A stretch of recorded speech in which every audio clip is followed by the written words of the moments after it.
Hola a todos, ¿cómo están? Bienvenidos a un nuevo capítulo de Entre Nos aquí en TViNet, donde semana a semana les tenemos distintos invitados para hablar de actualidad, de contingencia y de todo lo que está pasando en nuestra región y por supuesto en Osorno. Hoy día tengo un gran invitado, él es Harry Jürgensen César, ex intendente de la región de los Lagos. ¿Cómo está, don Harry? Muy bien, muchas gracias, Camila, es un gusto estar con ustedes aquí en este programa. Un saludo especial a todos los televidentes de TViNet. Muchas gracias.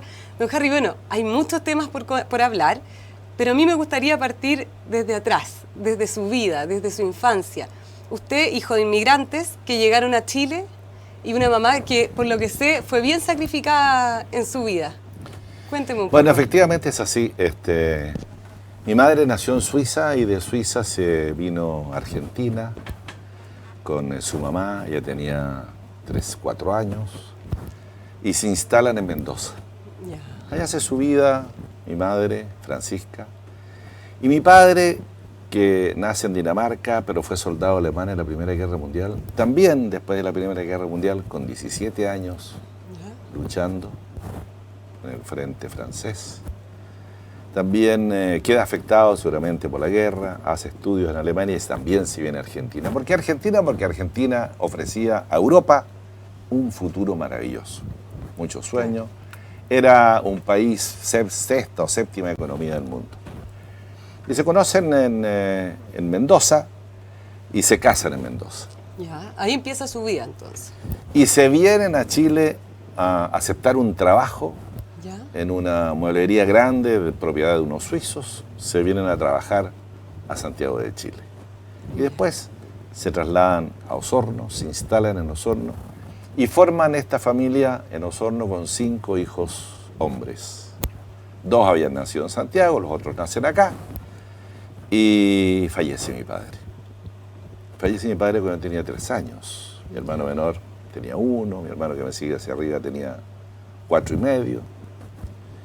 Así que mi madre tuvo que enfrentar su futuro sin bienes, sin sueldos, sin ingreso, sin red familiar, porque no la tenía.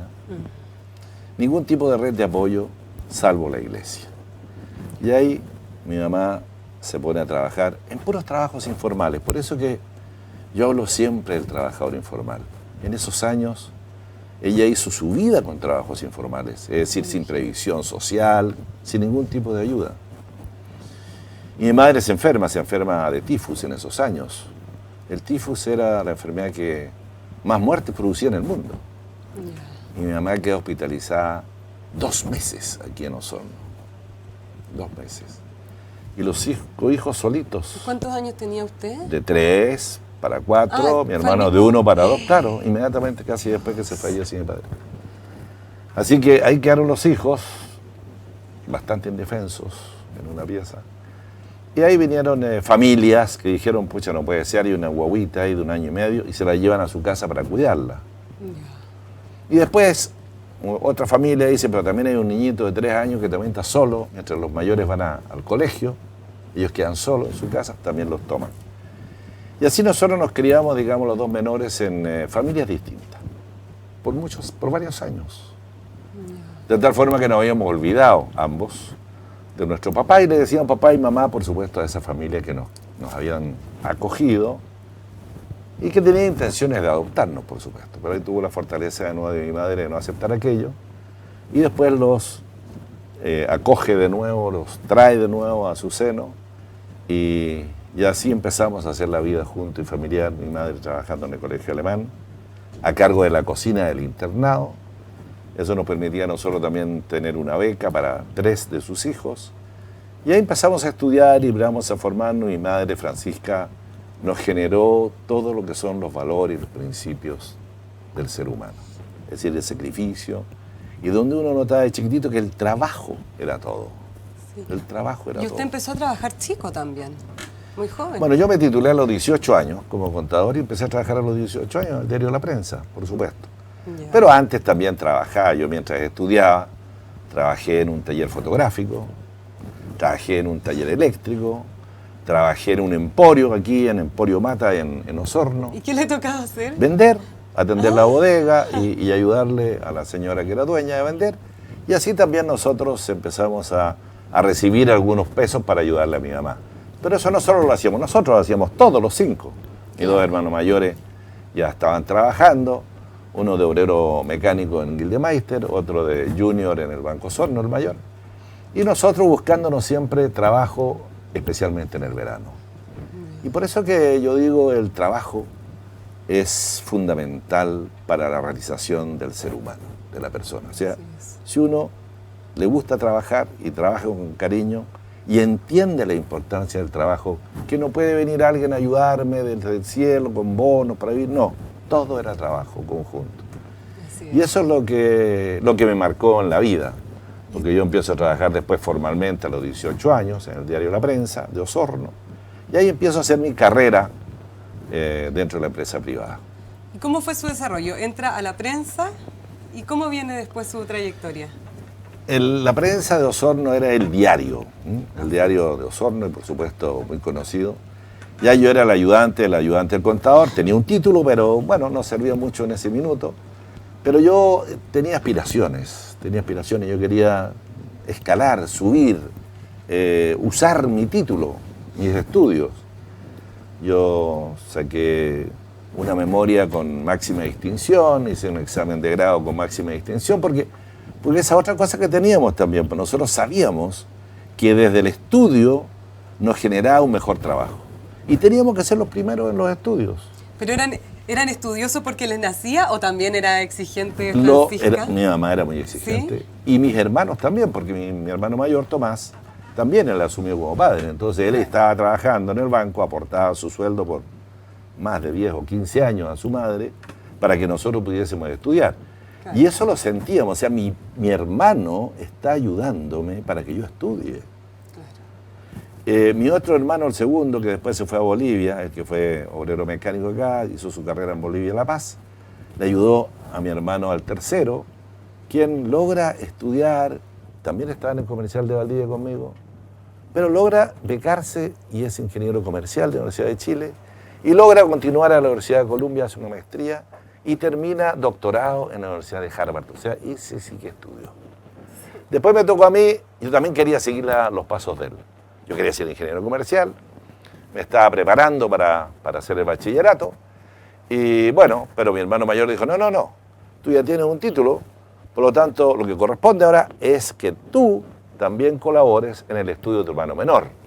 Claro. Y por supuesto, eso es lo que hacen 5 hermanos, unidos como una mano, se unen cuando hay que unirse, se abrazan, se quieren, eso es lo que hemos logrado nosotros en nuestra familia. Y gracias a ese trabajo de la prensa, logré yo después trabajar también en la GAOSA, en la Sociedad Agrícola y Ganadera, la SAGO, logramos que mi hermano menor sea médico. Y ahí seguimos unidos por toda la vida, y realmente nuestra madre era nuestra autoridad, nuestra jefa de hogar, la adoramos a nuestra madre nosotros. Fíjate que nuestra madre nos obligaba a hablar alemán. ¿Ya?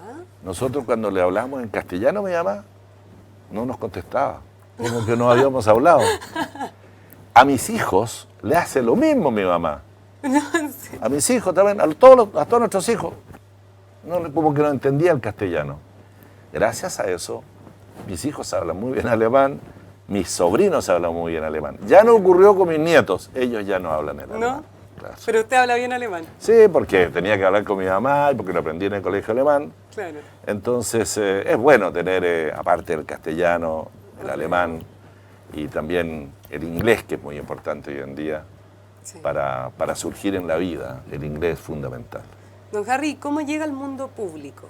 Tuvimos ahí, pasamos un poco por el privado, pero al público... Al mundo público llego porque, yo viví todo el periodo 70-73 y ahí empecé a conocer lo que es la política, joven, y me involucré un poco en la política en esos años.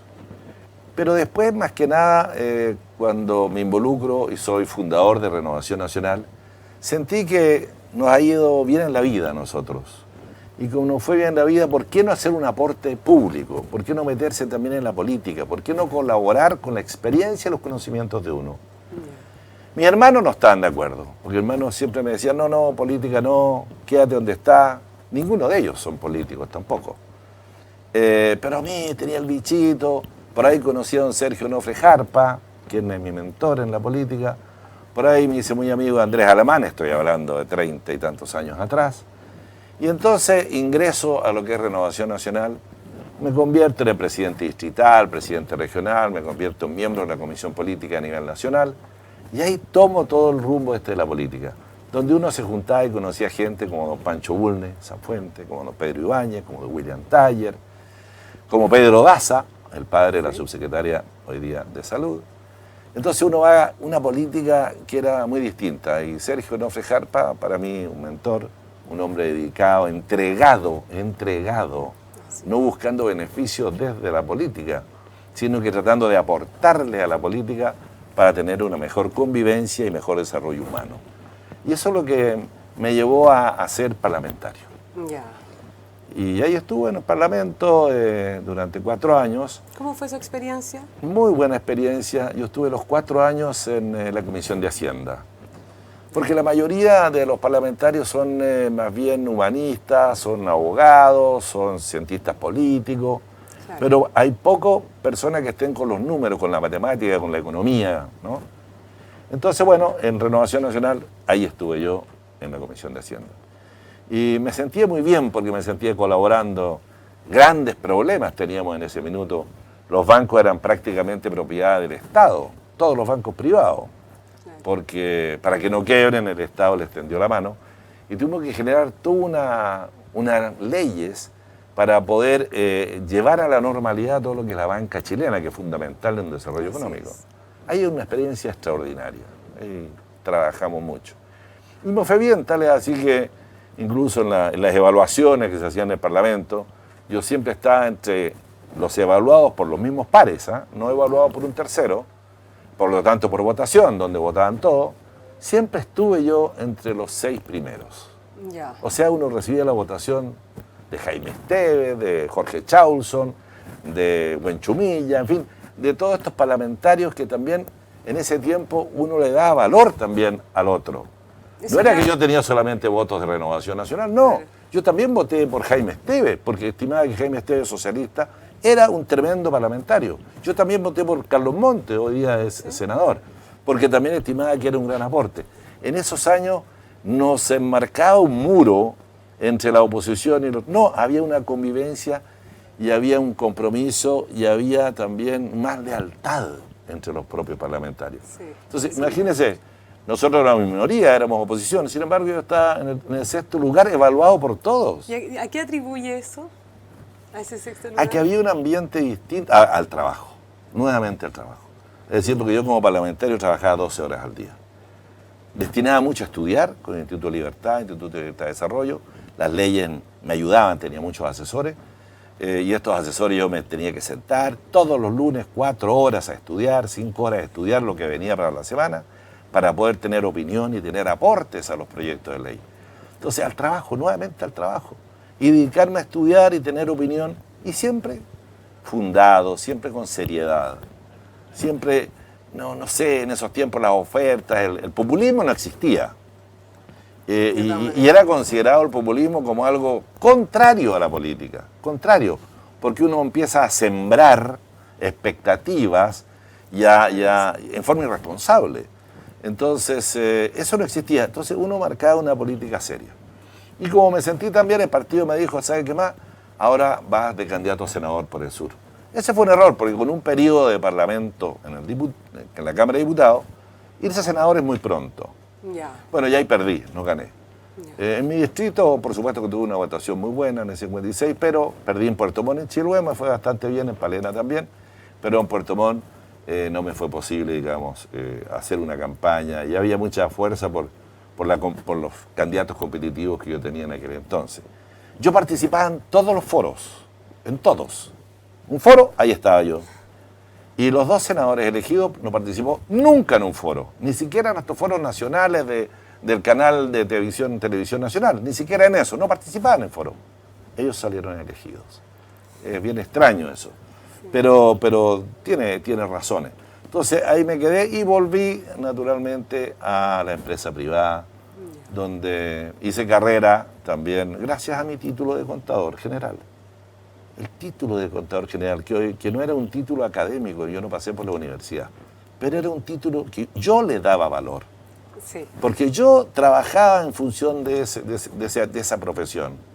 Y yo trataba de ser perfecto en la profesión.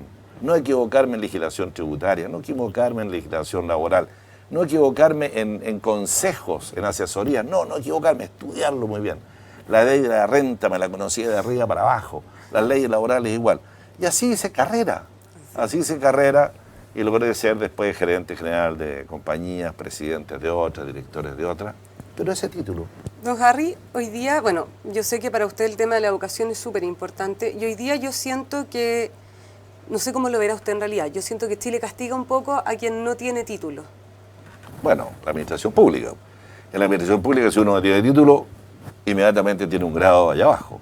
Claro. O sea, la verdad es que hay que tener un título académico. Hoy día no se puede ser seremi si no tienes un título académico universitario de 5 años de estudio por lo menos. Entonces ahí se castiga. Y bueno, y uno que no tiene un título, claro. Yo pensé que en el primer periodo del presidente Piñera me iba a nombrar ministro, fíjate. Pensé que yo podría haber sido ministro de Agricultura. Era un sueño tal vez. Bueno. Pero no me podía colocar el pendrive porque no tenía el título académico. En ese tiempo era muy importante tener doctorado y ahora también lo es. Pero uno en la vida, no todo es la universidad. Hay una universidad de la vida también. Entonces yo me siento muy cercano a aquella gente que todavía vive en trabajos informales, aquellos que no han podido estudiar, aquellos que les ha sido más difícil la vida. Yo me siento muy cercano a ellos, porque a ellos hay que extenderle la mano, a ellos hay que ayudarles. Ellos no tienen igualdad de oportunidades frente al académico, porque ya lo estamos viendo. Si el que tiene un título tiene esa posibilidad y tiene, digamos, un grado superior, el otro no tiene la misma oportunidad. No es justo, es muy difícil. Entonces, bueno, hoy día todos quieren estudiar en la universidad, por supuesto. Hoy día hay muchas facilidades para poder estudiar. Pero yo también le doy mucha importancia a la educación técnica profesional. Sí. Porque los técnicos profesionales de repente nos van a faltar, vamos a tener a lo mejor demasiados académicos, y los técnicos profesionales, y esto ocurre en Europa, en Europa, países avanzados, donde el técnico profesional, el técnico que no es profesional académico, tiene remuneraciones e ingresos familiares tan importantes como los académicos. Sí. Eso se ve, no sé, por los gaffiters, por ejemplo. Un técnico, un buen gaffiter, o un gaffiter que hace una empresa de servicio de gafitería, un emprendimiento. ¿Y cómo se puede, don Harry, potenciar la educación técnico-profesional o los mismos incluso oficios? Bueno, en la vida no todo es trabajo dependiente, también es trabajo independiente. Y ahí, claro, hoy día felizmente los jóvenes, en una gran mayoría, yo leí una encuesta por ahí que más del 80% se declara en favor del emprendimiento individual, personal, independiente. Y eso es muy bueno. Cuando yo estudié contabilidad, yo fui a tocar las primeras puertas de trabajo al Servicio de Salud, al Servicio de Impuesto Interno, a la Corfo, porque estaba orientado, ahí tenía que pedir trabajo. No estaba orientado a abrir una oficina de contabilidad. Hoy día veo yo los chicos jóvenes, profesionales, no, yo tengo una profesión, pero voy a emprender. Entonces, el Estado tiene que ayudarles a estos chicos jóvenes a emprender, claro, a facilitarles su emprendimiento. A eso es lo que yo le denomino proyectos de vida. Los proyectos de vida individuales de las personas tienen que tener facilidades. Entonces, el gran camino está en emprender.